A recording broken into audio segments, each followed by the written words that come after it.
This is the Ten of Swords.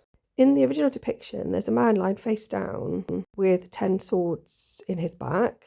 There's like a red cloth covering him a little bit, which looks a bit like blood. His right hand is doing the 2 fingers upraised gesture, similar to the Hierophant card.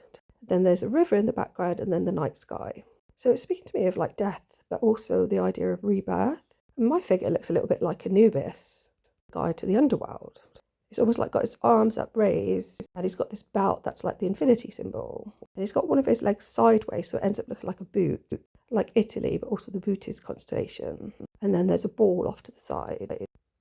So just looking within that ball, there's like other symbolism there, like a bit like a Towerette figure with a harp in front of her and like a pharaoh hieroglyph on top of her head. Overall, the whole thing looks like a face. Just to look closer at his face, there looks like there's a fish that would be his left eye. I guess a flame in the right eye, which is also like a figure, a female figure.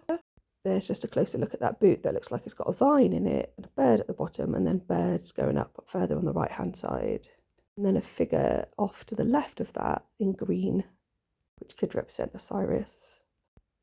Then further left, there's this long figure that looks a bit like the letter L, with a person underneath it, like a statue, and then some more symbols on the left.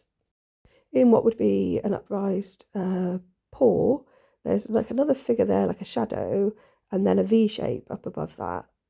I can almost see a face in the left-hand part of that 3-pronged paw. I can almost see a figure, a female figure with a inside like a vine there on the right-hand side, and then another figure coming out the top of her head.